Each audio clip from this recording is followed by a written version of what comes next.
By segregation, I'm not just talking about where people live, but also if they had a separate school, separate place of worship, separate work, separate social and recreational facilities. The more segregated they were, in other words, the more they lived in parallel lives, the more insular they were, the more distrustful of others, the more fearful they were of outsiders or foreigners or people who weren't like themselves.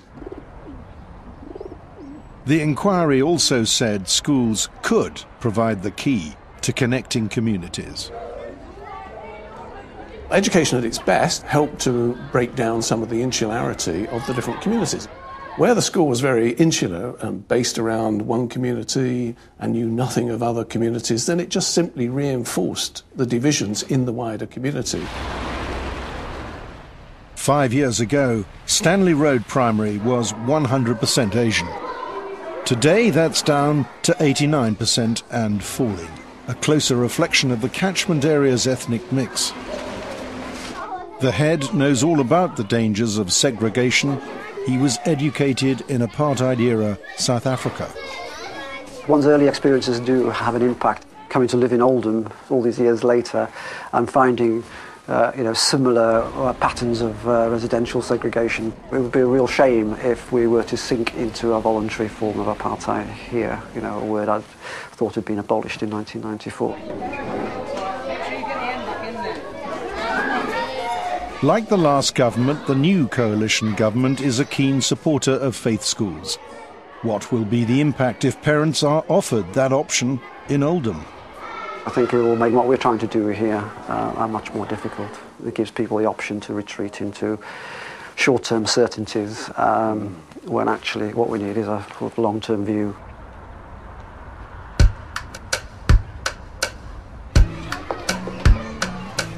Monitoring how schools promote cross-cultural harmony is the responsibility of the school inspection system.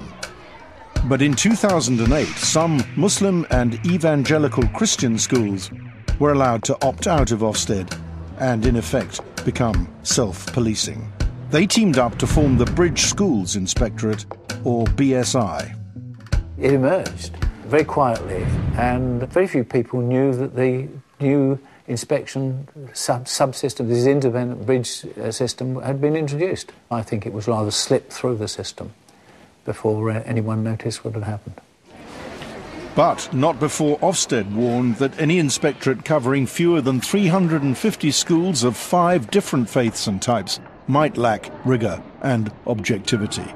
The BSI has just 2 faiths and currently inspects only 70 schools.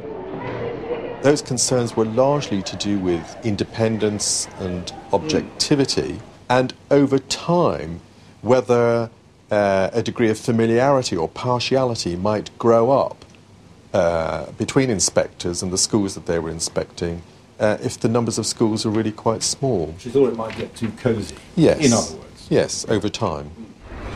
One Muslim school that's chosen not to use the BSI is Birmingham's Al Furqan, even though the head is chairman of the Association of Muslim Schools that helped set it up.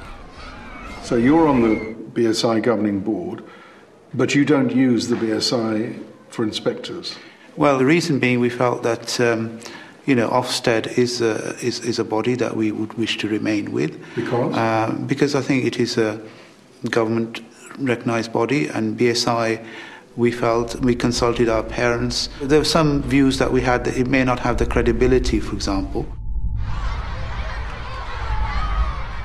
In 2009, the BSI inspected this private Muslim school in Ilford called Apex Primary. The inspectors rated the school good or outstanding in most respects. But there was no mention of the school having given a platform to this man, Haitham Haddad. Mr. Haddad was guest speaker at a school fundraising dinner. Stridently anti-Western, he's known for his provocative speeches like this one, available on the internet. I always say that the conflict between Islam and the enemies of Islam is an ongoing conflict, and we should pay the price of this victory from our blood, and Muslims are ready to do so. Apex School told us that such comments were not made at the fundraising dinner or the school, and nor did they represent how the school teaches citizenship values. I'm not suggesting inspectors should be overly suspicious, but I am suggesting that where they have evidence that some people associated with the school have in the past perhaps expressed extreme views of one sort or another, that they don't just simply assume that because they said, well, no, we're not actually doing that anymore, that's the case. The Bridge Schools Inspectorate told us that it's not in their remit to vet a school's fundraising speakers, and to suggest otherwise was bizarre. They also said Ofsted rated them as good, the highest grade possible. We're now looking at what we inherited in order to ensure that all independent inspectorates do their job properly. I'm clear that we need to be rigorous about ensuring that some of the concerns that have been raised, like the one that you raise now, are addressed by having a more rigorous regime overall. As the regime stands, however, there are some classes that completely escape inspection. Many children attend these classes in part-time schools outside their normal education. We identified one such network with connections to Saudi Arabia, teaching about 5,000 children in over 40 weekend clubs and schools. Some are held in state primaries hired out for the weekend. We wanted to see for ourselves what was being taught. So we sent a young Saudi undercover to one of the schools on the pretext of collecting textbooks for his younger sister. لو سمحت لي بعض الكتب حق ثاني أول ثانوي أول ثانوي ما موجود؟ في زائد نسخة بس هو في العموم توصل حسب الطلاب المسجلين. They told him the textbooks came from London. يعني من لندن نجي الكتب يعني. إيه من لندن. أوكي. So we followed the trail back to London. We traced the textbooks to this building in West London.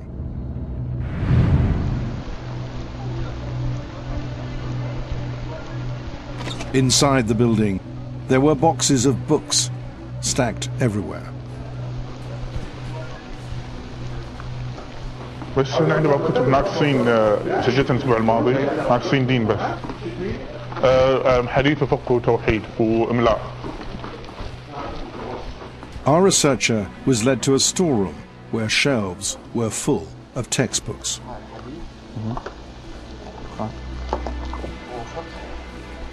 He was told his sister would have to study everything in the book.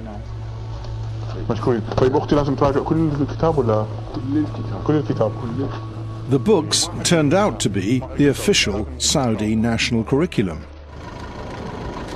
The ones we got were for 12 to 13-year-olds.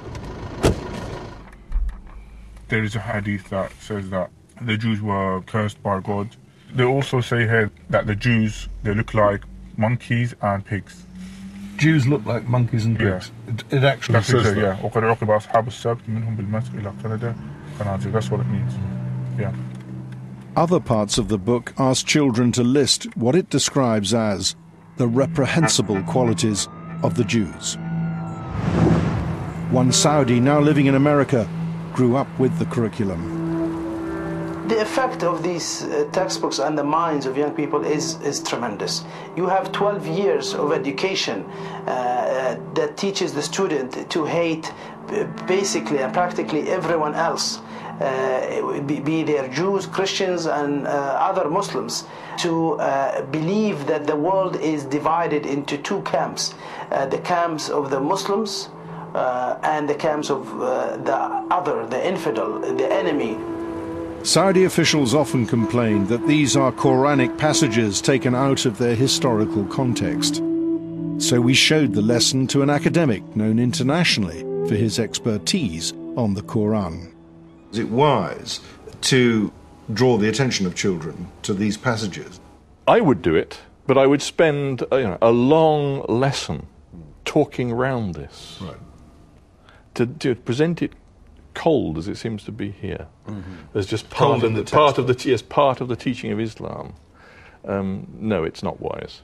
In the wrong hands, I think it is ammunition for anti-Semitism.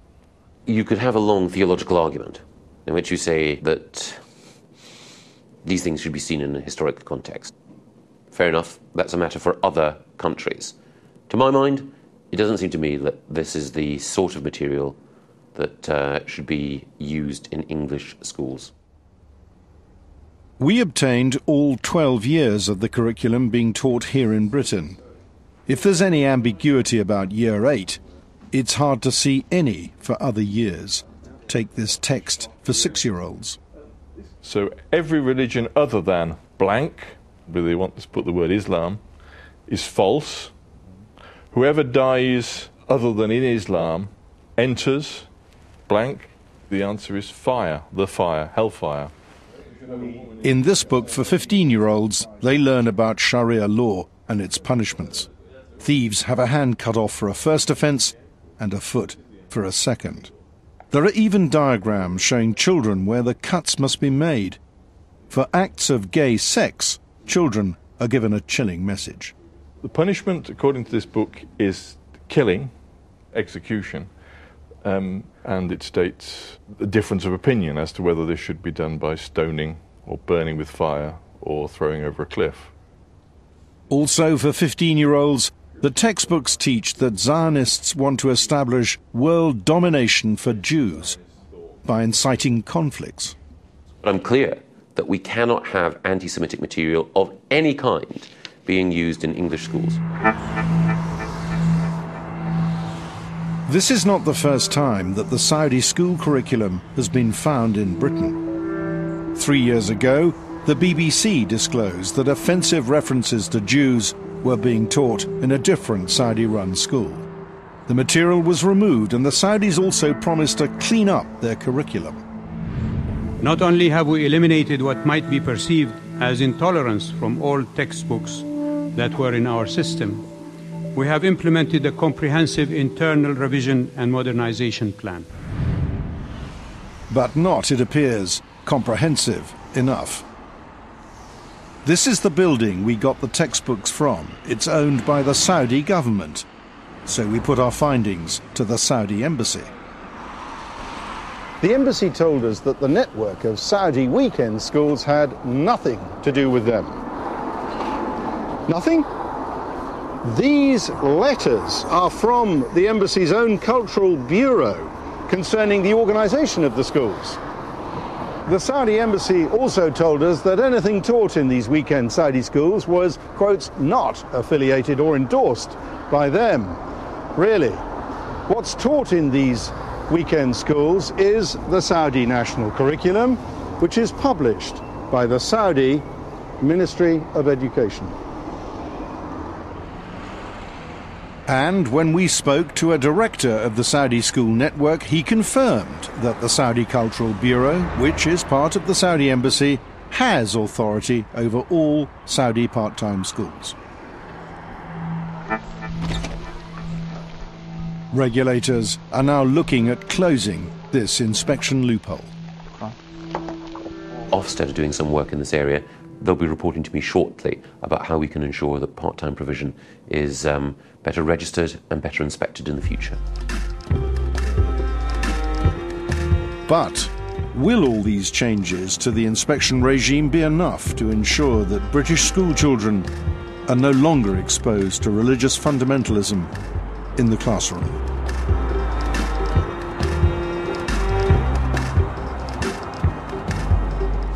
John Ware reporting there. Well, the government says it is worried that a lack of integration in schools could be radicalising some young people, and it's planning to review the overall strategy on extremism to try and work out how to stop this from happening. There's more on this story on our website.